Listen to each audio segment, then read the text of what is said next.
Radio Claret América presenta Sediento de ti, la palabra, fuente de vida, con el sacerdote misionero claretiano Tony Díaz. Reflexiones diarias del Evangelio. Aquí iniciamos.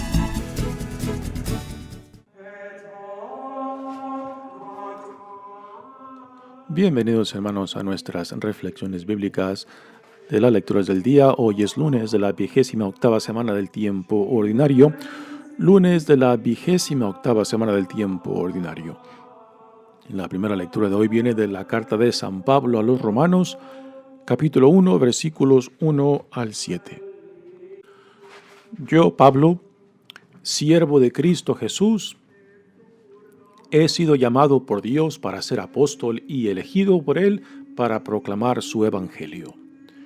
Ese evangelio que anunciado de antemano por los profetas en las Sagradas Escrituras se refiere a su Hijo, Jesucristo, nuestro Señor, que nació en cuanto a su condición de hombre del linaje de David, y en cuanto a su condición de Espíritu Santificador, se manifestó con todo su poder como Hijo de Dios, a partir de su resurrección entre los muertos.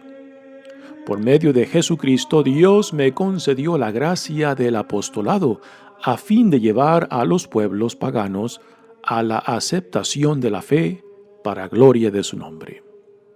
Entre ellos se cuentan también ustedes, llamados a pertenecer a Cristo Jesús. A todos ustedes, los que viven en Roma, a quienes Dios ama y ha llamado a formar parte de su pueblo santo, les deseo la gracia y la paz de Dios, nuestro Padre, y de Jesucristo, el Señor. Palabra de Dios. El salmo responsorial es el Salmo 96 y el responsorio es: cantemos al Señor un canto nuevo. Cantemos al Señor un canto nuevo. Cantemos al Señor un canto nuevo, pues ha hecho maravillas. Su diestra y su santo brazo le han dado la victoria. El Señor ha dado a conocer su victoria y ha revelado a las naciones su justicia. Una vez más ha demostrado Dios su amor y su lealtad hacia Israel. La tierra entera ha contemplado la victoria de nuestro Dios. Que todos los pueblos y naciones aclamen su júbilo al Señor. Cantemos al Señor un canto nuevo. El Evangelio de hoy viene de Lucas, capítulo 11, versículos 29 al 32. En aquel tiempo la multitud se apiñaba alrededor de Jesús, y éste comenzó a decirles: la gente de este tiempo es una gente perversa. Pide una señal, pero no se le dará más señal que la de Jonás. Pues así como Jonás fue una señal para los habitantes de Nínive, lo mismo será el Hijo del Hombre para la gente de este tiempo. Cuando sean juzgados los hombres de este tiempo, la reina del sur se levantará el día del juicio para condenarlos, porque ella vino desde los últimos rincones de la tierra para escuchar la sabiduría de Salomón, y aquí hay uno que es más que Salomón. Cuando sea juzgada la gente de este tiempo, los hombres de Nínive se levantarán el día del juicio para condenarla, porque ellos se convirtieron con la predicación de Jonás. Y aquí hay uno que es más que Jonás. Palabra del Señor. Muy bien, demos comienzo a nuestra reflexión de las lecturas de hoy. Hoy empezamos a leer de la carta de San Pablo a los Romanos y continuaremos leyendo en la primera lectura de esta carta de San Pablo por las siguientes 4 semanas, prácticamente casi para llegar al comienzo de la temporada de Adviento, por lo menos hasta la semana número 31. Esta carta es la que encabeza la sección de las cartas de San Pablo, no porque sea la primera. Las cartas de San Pablo están ordenadas no cronológicamente, sino por el tamaño de las cartas, y la carta a los romanos es la más larga.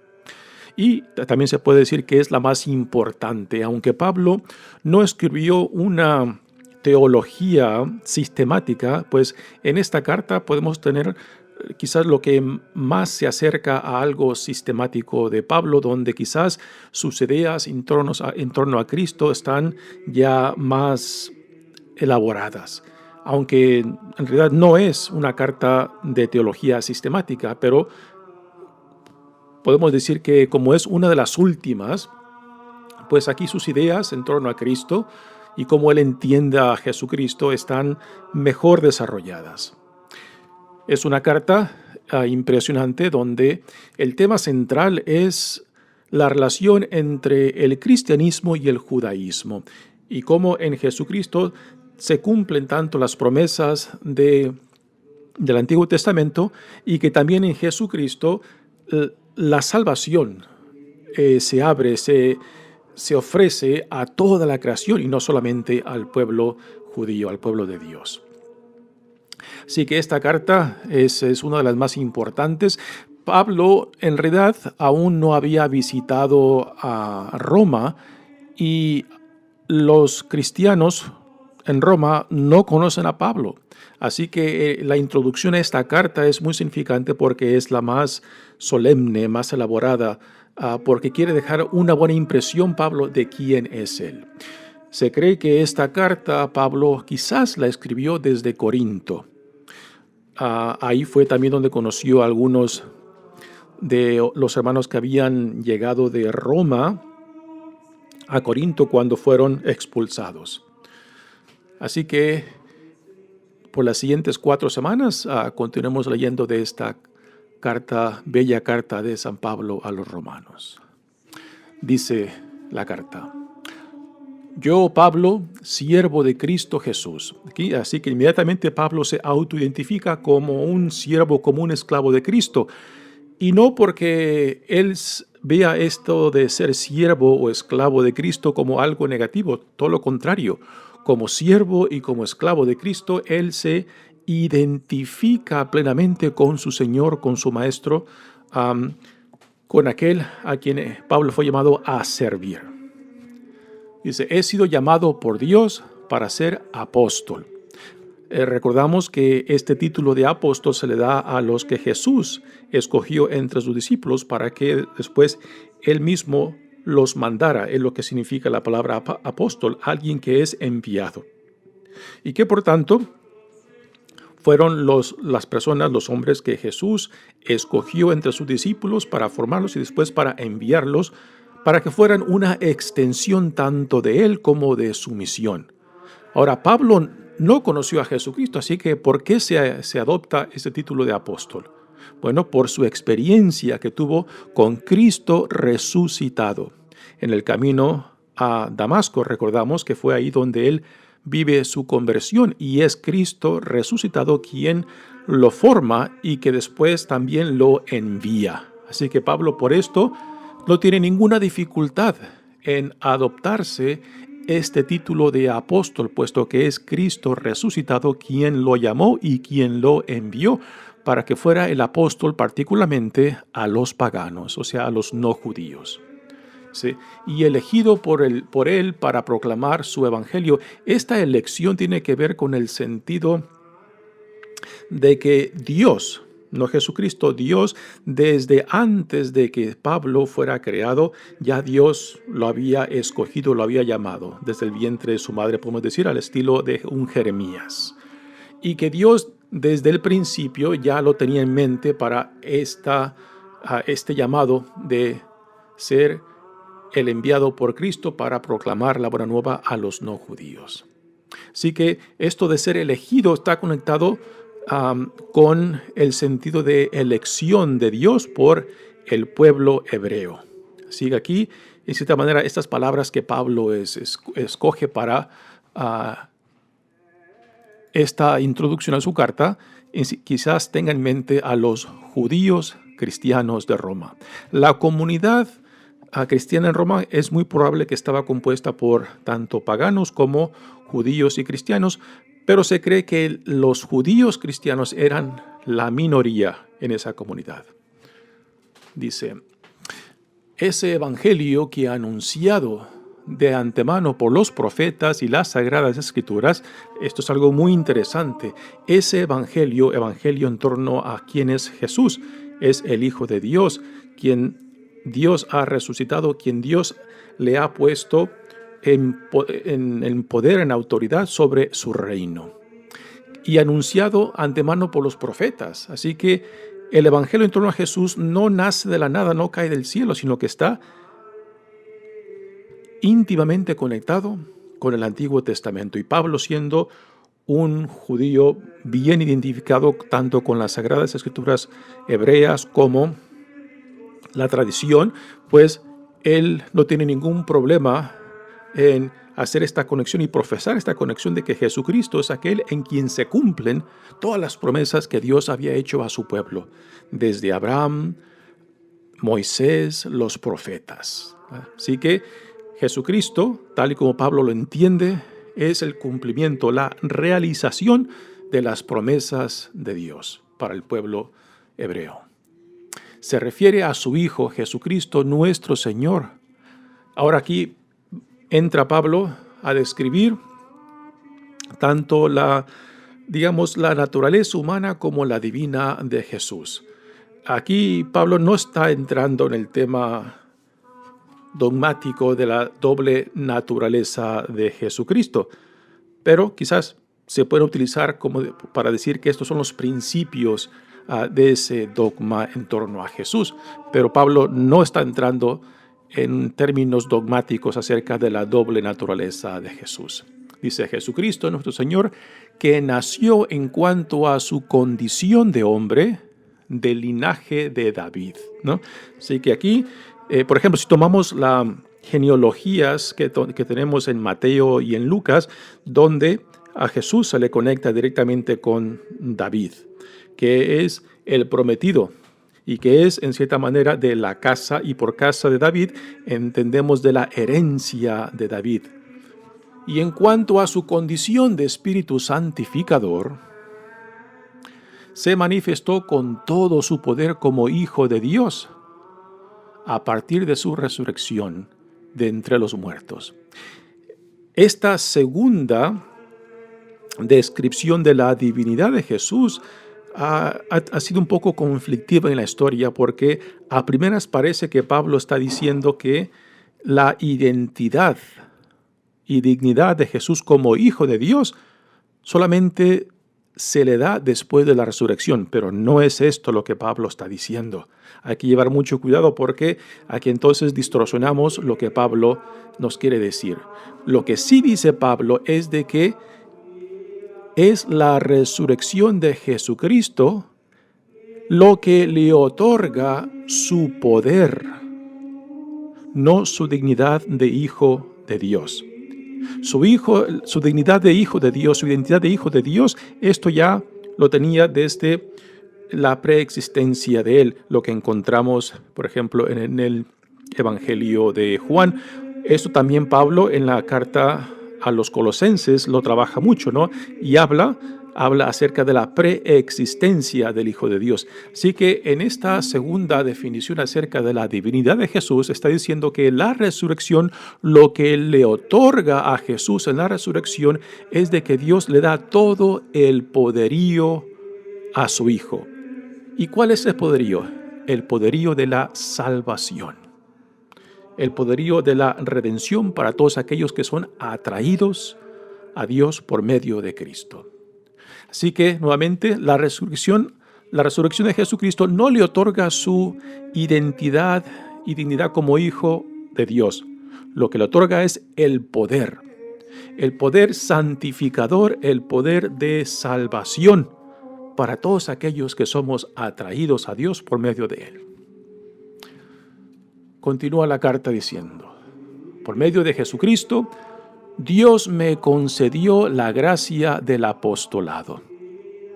Aquí podemos pensar que Pablo está hablando acerca de su propia conversión, cuando en esa trayectoria de Jerusalén a Damasco, pues Jesucristo, viene a su encuentro y lo llama y le cambia radicalmente la vida de Pablo, que siendo Pablo un perseguidor de la iglesia, después, por medio de la conversión, pasa a ser perseguido él mismo por la causa de Cristo y por la causa del Evangelio. Así que Dios le concedió esta gracia por medio de Jesucristo y le dio el apostolado de ser el enviado para los paganos, para proclamarles la buena nueva de que también tenían acceso tanto a Cristo como al reino y la salvación que Dios había predispuesto desde el principio, a fin de llevar a los pueblos paganos a la aceptación de la fe para gloria de su nombre. Así que esto de que para llevar a los pueblos paganos, esto ya lo vemos prefigurado también en Abraham, ¿no? Que Abraham, Dios le dice, será el padre de muchas naciones, y que es en Cristo donde se realiza plenamente este llamado a todas las naciones en Cristo, donde el acceso a Dios entonces ya es universal y no simplemente reservado para el pueblo de Israel. Dice, entre ellos se encuentran también ustedes, llamados a pertenecer a Cristo Jesús. Aquí probablemente Pablo se está refiriendo muy probablemente a los paganos, o sea, a los no judíos, puesto que los que son judíos cristianos ya son parte de este llamado desde Abraham, Moisés, David y toda la tradición que viene después de ellos. Así que entre ellos se encuentran también ustedes llamados a pertenecer a Cristo Jesús. Todos ustedes, los que viven en Roma, a quienes Dios ama y ha llamado a formar parte de su pueblo santo. No de que sean santos ya. Aquí hay que entender lo que Pablo entiende por santos. Es una palabra que utiliza mucho cuando habla acerca de los que han aceptado el Evangelio. Los llama santos, pero no porque ya estén santos y sean perfectos. No, santo significa ser elegidos, ser llamados a un cierto tipo de vida en Cristo. No para ser separados o sacados del mundo, todo lo contrario, sino para ser insertados en el mundo y así sean como semilla que dé fruto para la gloria de Dios donde quiera que sean plantados. O también utilizando la imagen de la levadura, que con poca levadura pues fermenta una buena cantidad de masa, que así igualmente el cristiano como levadura insertado en el mundo puede influenciar para que otros también sean llamados a la nueva vida en Cristo que Dios nos ha dado.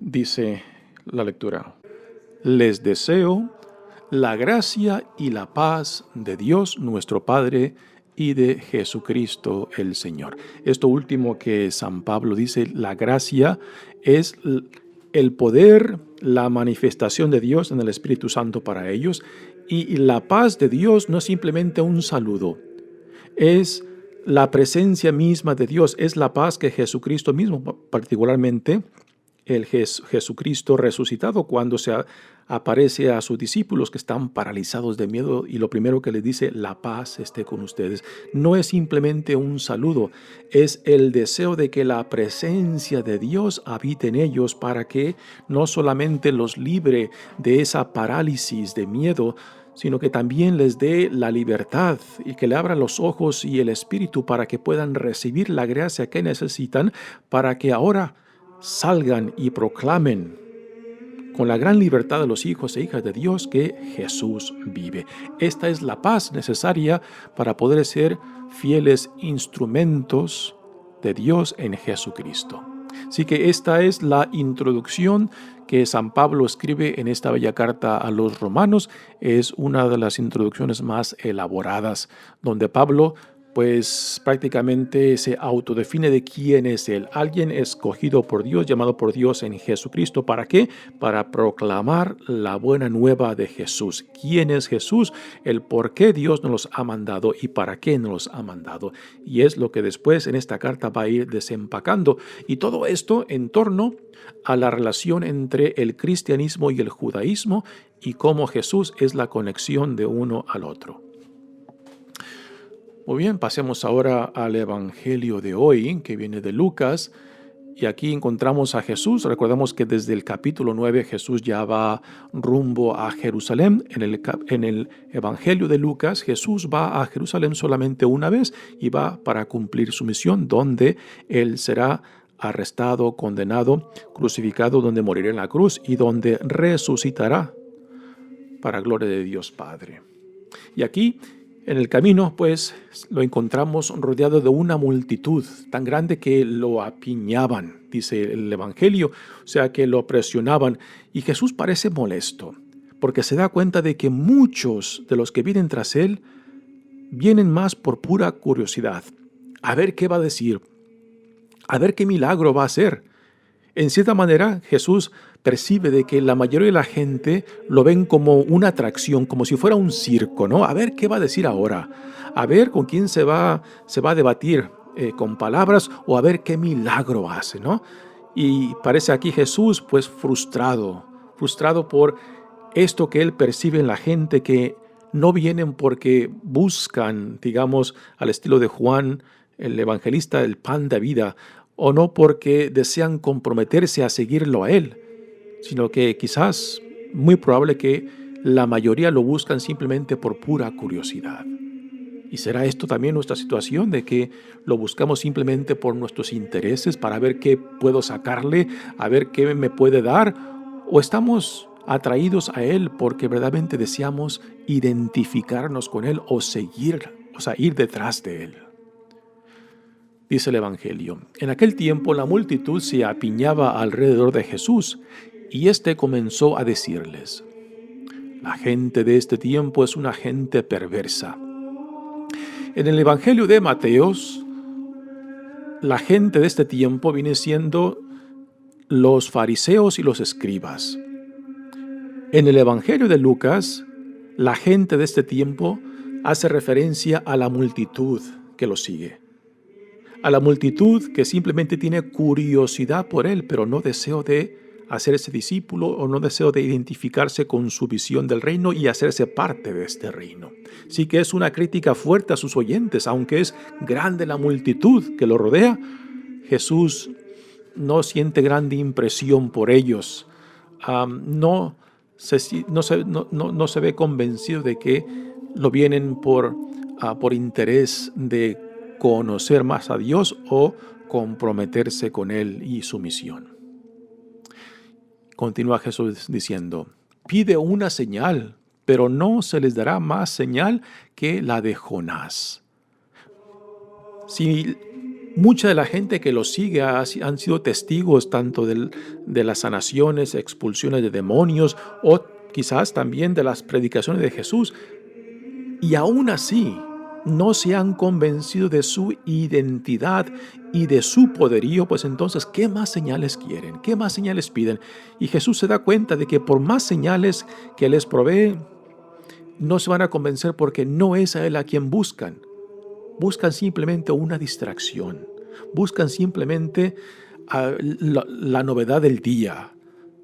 Y esto, pues también es un recordatorio para nosotros, ¿no? Cuando yo voy en busca de Jesús, cuando yo voy tras Él, ¿no? ¿Qué es lo que busco? ¿Busco simplemente mis intereses? ¿Busco el milagrito? ¿O busco realmente lo que Él me ofrece? El reino. El reino y lo que significa para el oyente, lo que significa ser ciudadano de este reino que Dios en Jesucristo está inaugurando. ¿Qué es lo que buscamos cuando venimos tras Jesús? Pues así como Jonás, dice Jesús, fue una señal para los habitantes de Nínive, lo mismo será el Hijo del Hombre para la gente de este tiempo. ¿Y qué tipo de señal será Jesús como Jonás? Bueno, Jonás fue una señal para los habitantes de Nínive en el sentido de que vino de lejos para proclamar la palabra de Dios y el mensaje de arrepentimiento para que regresaran a Dios. Bueno, esto es lo que Jesús mismo viene haciendo, viene proclamando la inauguración del reino, y parte de este llamado, de esta revelación del reino en él mismo, es el llamado al arrepentimiento o a la conversión. Ahora, los ninivitas se convirtieron por la proclamación de Jonás. Sin embargo, los oyentes de Jesús, aunque son muchos, no parecen responder con este mismo deseo de arrepentimiento y de conversión que los ninivitas. Y esto pues es parte de la condenación que Jesús les dice a sus oyentes con estas palabras. Y ahora vienen palabras en torno al juicio, en torno al fin del mundo, cuando se lleva a cabo el juicio. Y aquí otra vez menciona hacia el final a Jonás y los ninivitas, pero también introduce a otro personaje, la reina de Sabá. Dice, cuando sean juzgados los hombres de este tiempo, la reina del sur. La reina del sur hace referencia a la reina de Sabá.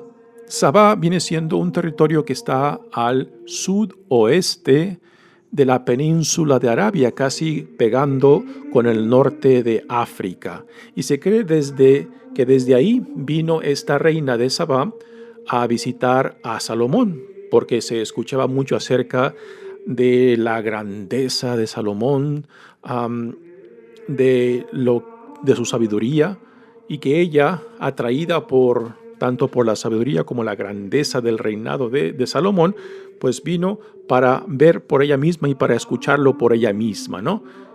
Y Jesús dice, pero aquí, entre ustedes, enfrente de ustedes, tienen a alguien más grande que la reina del sur. Ella desde lejos vino, y sin embargo, ustedes que me tienen aquí enfrente, aún no aceptan ni mi identidad ni mi mensaje, ¿no? Esto es prácticamente lo que Jesús les quiere decir a su audiencia con estas palabras. Porque ella vino desde los últimos rincones de la tierra para escuchar la sabiduría de Salomón, y aquí hay uno que es más que Salomón. Ahora regreso otra vez a lo que introdujo previamente a los ninivitas y a Jonás. Dice, cuando sea juzgada la gente de este tiempo, los hombres de Nínive se levantarán el día del juicio para condenarla, porque ellos se convirtieron con la predicación de Jonás. Ya en otras reflexiones hemos mencionado que Nínive pues era una gran ciudad de 120,000 habitantes. Fue la capital del antiguo imperio de Asiria, que conquistó el reinado de Israel, el reinado del norte, y después más tarde el reinado de Babilonia pues conquistó y saqueó al reinado de Judá, el del sur, donde se llevó a la Carmelita al exilio. Y aquí pues Jonás representa ese interés por Dios más allá del pueblo de Israel, y que aunque Asiria, el antiguo imperio de Asiria, fuera enemigo de Israel, Dios también tenía interés de salvar aún a los enemigos de Israel, y que Jonás, aunque muy a fuerzas y casi a empujones y a jalones, Dios lo llevó a Nínive para que llevara a cabo lo que Dios le pedía, a últimas accedió y llevó a cabo el mensaje de arrepentimiento y conversión, lo cual los ninivitas lo escucharon, se arrepintieron y se convirtieron. Y Jesús dice, pero aquí tienen a alguien más grande que Jonás. Y ellos los condenarán a ustedes, a esta generación perversa, a esto que lo están escuchando y que simplemente no lo aceptan, sino todo lo contrario. Particularmente los líderes de la comunidad judía, pues no solamente lo rechazarán, sino también lo condenarán y lo entregarán al pueblo romano para que sea crucificado. Así que aquí Jesús está dando unas palabras muy fuertes para su generación, para la generación que lo escucha, para la generación que han sido testigos de sus obras, de sus milagros, de las expulsiones de demonios, y que sin embargo, a pesar de ver todo eso, simplemente no lo aceptan, no lo reconocen, no le aceptan la autoridad por la cual Él hace todo esto. Y los ninivitas, como la reina del sur, entonces serán los que den juicio a esta generación que, teniendo a alguien más grande que ellos, pues ni se han arrepentido ni se han convertido. Y esto para nosotros debe de ser un gran recordatorio impresionante, ¿no? De que a veces cuando no reconocemos nuestra propia necesidad tanto de arrepentimiento y de conversión, pues simplemente quizás estamos jugando a ser discípulos de Jesucristo, ¿no? Puesto que el llamado de Dios en Jesucristo para nosotros es un llamado constante para ir cada vez más purificando nuestras vidas, cada vez más identificándonos con la visión del reino, cada vez más despojándonos de todo aquello que nos separa tanto de Dios como del prójimo como de mí mismo, ¿no? Así que es un proceso constante, es un llamado constante a ser cada vez más genuino, a ser cada vez más transparente. Y que cuando rechazamos este llamado de arrepentimiento, de conversión, pues quizás no somos mejores que otros que también tuvieron acercas a Jesús y que lo rechazaron y que simplemente no lo aceptaron, quizás porque no querían aceptar sus propias necesidades, tanto de arrepentimiento como de conversión. Y sí, a veces nosotros mismos también nos podemos autojustificar con nuestras devociones, con nuestras prácticas, con nuestras obras, y pensamos que eso ya nos salva, cuando es la gracia de Dios constantemente viene detrás de nosotros para que seamos mejores testigos de Él por medio de nuestra conversión, transparencia y transformación a imagen de aquel que nos ha llamado. Mi nombre es Padre Tony Díaz, misionero claretiano. Que Dios los bendiga. Radio Claret América presentó Sediento de ti, la palabra, fuente de vida. Sus comentarios son importantes. Contáctenos en radioclaretamerica@gmail.com.